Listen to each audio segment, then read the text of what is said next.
వాక్యం ధ్యానించుకుందాము. దేవుడు తన స్వరూపమందు తన పోలిక చొప్పున ప్రతి సమస్త మానవాళిని దేవుడు సృష్టించడం అనేది జరిగింది. తన చేతులతో తన స్వహస్తాలతో చేయడం అనేది జరిగింది. అయితే ప్రతి మనిషి ఈనాడు జీవిస్తున్నాడు అంటే దానికి కారణం ఎవరంటే దేవుడు. అయితే ప్రతి మనిషి కూడా నేను అందంగా కనబడాలి అని తమ దేహాలను వేటిలతో అలంకరించుకుంటారండి? వస్త్రాలు. వస్త్రాలతో తమ దేహాన్ని కప్పుకుంటారు. అయితే ఈ వస్త్రాలు ఒకనాడు లేవు.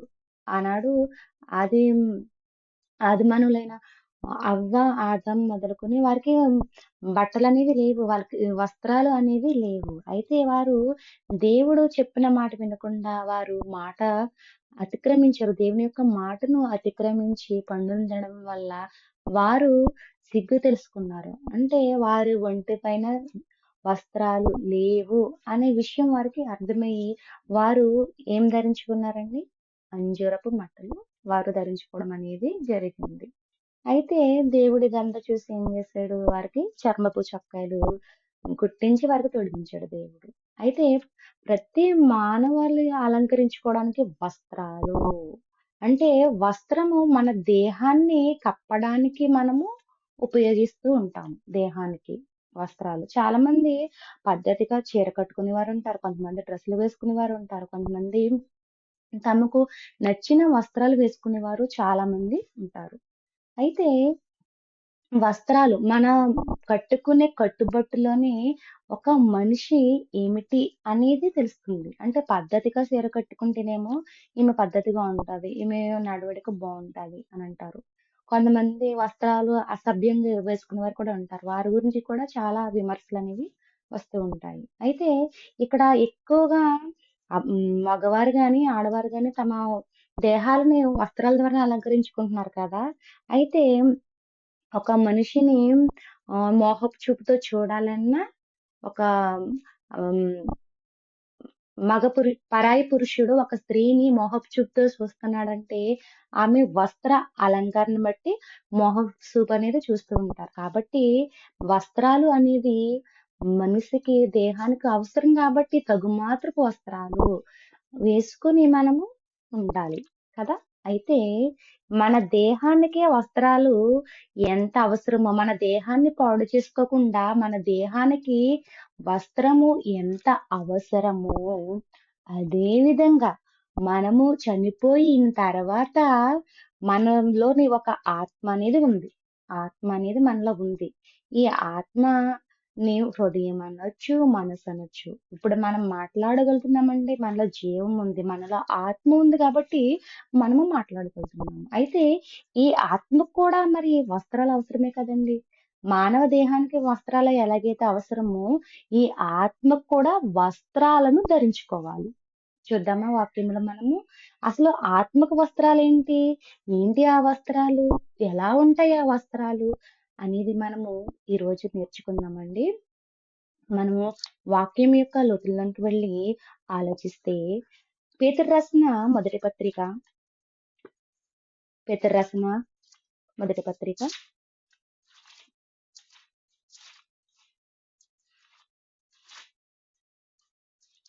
5వ అధ్యాయము 5వ వచనం మనం చూసినట్లయితే మీరు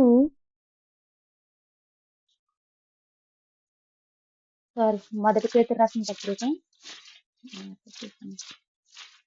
5వ అధ్యాయము 5వ వచనం మనం చూసినట్లయితే చిన్నలారా మీరు పెద్దలకు లోబడి ఉండుడి. మీరందరూ ఎదుటివాని ఎడల దీన మనస్సు అను వస్త్రము ధరించుకొని మిమ్మును అలంకరించుకొనుడి. ఏ మనసు అలంకరించుకోమంటున్నాడండి? ఇక్కడ ఎదుటవాని ఎడల మీరందరూ ఎదుటవాని ఎడల ఏమి ధరించుకోవాలి? అసలు మనసుకు ఏం ధరించుకోవాలి అంటే దీనత్వము. ఇక్కడేమంటున్నాడు? మీరందరూ ఎదుటివాని ఎడల దీన మనసు అను వస్త్రము, దీన మనసు అను వస్త్రము. మన మనసుకి దీనత్వము. అందుకనే యేసుక్రీస్తు ప్రభువారు అంటారు, నేను హ్మ్. కరుణా సంపన్నుడు అంటాడు. తర్వాత నేను దీన మనసు కలిగిన వాడను. దీన మనసు. ఆ మనసు మంచి మనసనమాట. దీన మనసు అనగా మంచి మనసు. ఈ మనసు దీనత్వము అను వస్త్రాన్ని ధరించుకోవాలి. దేనికి అంటే మనసుకి. అందుకని అన్నాడిక్కడ, ఎదుటివాని ఎడల దీన మనసు అను వస్త్రము ధరించుకొని మిమ్మును అలంకరించుకొనుడి. అలంకరించుకోవాలంట. దీన మనస్సు అంటే దీనత్వము అనే మనసును మనము అలంకరించుకోవాలి, ధరించుకోవాలంట. మరొక వచనము మనము చూసినట్లయితే అసలు ఈ దీన మనస్సును ఎవరు ధరించుకున్నారు? ఈ దీన మనస్సును ఎవరు ధరించుకున్నారు? అసలు దీన మనసు అనగా నీతి అనే అర్థం కూడా మనకి వస్తుంది. అయితే యోబు రాసిన యోబు గ్రంథము 29వ అధ్యాయము, యోబు గ్రంథము 29వ అధ్యాయము 14వ వచనం మనం చూసినట్లయితే, నేను నీతిని వస్త్రముగా ధరించుకొని ఉంటిని. మొదటిగా మనం చూసింది ఏంటంటే దీన మనసు అను వస్త్రము ధరించుకోవాలి. తర్వాత ఏం వస్త్రం ధరించుకోవాలంటండి? నీతి. ఇక్కడ యోబు అంటున్నాడు, నేను నీతిని వస్త్రముగా ధరించుకుని ఉంటిని. నీతిని వస్త్రంగా ధరించుకుని ఉన్నాడంట. ఎవరు? యోబు గారు. ఈనాడు నీతి ఎక్కడ కనబడుతుందండి? మనుషులకు కనబడాలని నీతి కార్యములు చేస్తూ ఉంటారు. మేము నీతిమంతులు అనిపించుకోవాలని వారు తమ స్వనీతిని ఆధారం చేసుకుని నీతి కార్యములు జరిగిస్తూ ఉంటారు. కానీ వారు నీతి అను వస్త్రాన్ని ధరించుకున్నారంటే లేదు. ఎందుకంటే ఎదుటి వారిని మెప్పించడానికే వస్త్రాలు అంటే పై రూపం మారుతుంది గాని లోపల ఎలాగున్నది అంటే అంత శూన్యము, అంతా చెడు గుణము కలిగిన వారు చాలా మంది ఉన్నారు. ఇక్కడ యోబు తనకి శ్రమ వచ్చినా, కష్టం వచ్చినా తను చాలా సహించాడు. సహనము, ఓర్పు అన్నీ కలిగి ఉన్నాడు. ఒకప్పుడు దేవుడు నాకు ఐశ్వర్యాలన్నీ ఇచ్చాడు. నాకు ఎక్కువ ఆనందాన్ని కలుగజేశాడు. ఇప్పుడు నాకు బాధ కలిగిందని నేను దేవుణ్ణి విడిచిపెట్టనే అని తన నీతిని కాపాడుకున్నాడు. నీతి అనే వస్త్రాన్ని ధరించుకున్నాడు. ఈనాడు ఎవరు ధరించుకున్నారు నీతి అనే వస్త్రాన్ని? ఉన్నదా? నీతి కాస్త అవినీతిగా మారిపోతుంది. ప్రతి ఒక్కరిలో కూడా నీతి కార్యము జరిగించేవారు తక్కువ. అందుకనే దేవుడు మాట్లాడుతున్నాడు. రోమీయులకు రాసిన పత్రిక 10వ అధ్యాయము, రోమీయులకు రాసిన పత్రిక 10వ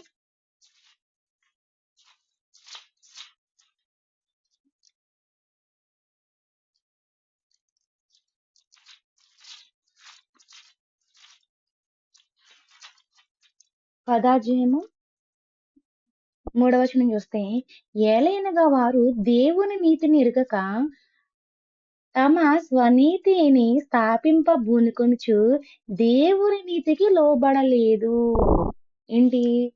ఈ లోక పరంగా నీతిమంతులు అనిపించుకోవడానికి నీతి కార్యాలు. మేము నీతిని అనే వస్త్రం ధరించుకున్న వారి గురించి మాట్లాడుతున్నారు. అయితే వీళ్ళు నీతి అనే వస్త్రము దేనికి ధరించుకోలేదంటే వారి యొక్క ఆత్మకు, వారి యొక్క మనసుకు ధరించుకోకుండా వారు ఈ లోకపరంగా ఉంటున్నారని దేవుడు మాట్లాడుతున్నాడు.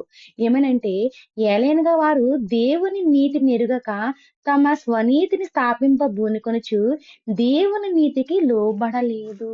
దేవుని నీతి కంట వారు లోబడలేదంట. ఎక్కడ చూసినా ఇప్పుడు అన్నదానాలు జరుగుతున్నాయి. తర్వాత వస్త్రదానాలనేవి జరుగుతున్నాయి. చాలా. ఎందుకంటే మేము నీతిమంతులుగా ఉండాలి. మేము ప్రజల్లోకి మాకు పేరు రావాలి అని నీతి కార్యాలు చేస్తారు గానీ, వారి హృదయాలు ఎలాగున్నాయంటే నీతి కలిగి లేవు. నీతి అనే వస్త్రం వాళ్ళలో లేదు. వారు తమ సొంత నిర్ణయాలు తీసుకుంటున్నారు కానీ దేవునికి లోబడడం లేదని దేవుడు చెప్తున్నాడు. ఇక్కడ యోబు నీతిని వస్త్రంగా ధరించుకున్నాడు. ఈనాడు కూడా మనం వాక్యం వినుచున్న మనము కూడా ఈ నీతిని, దీనత్వము అనే మనస్సును వస్త్రంగా ధరించుకోవాలి. అలాగే నీతి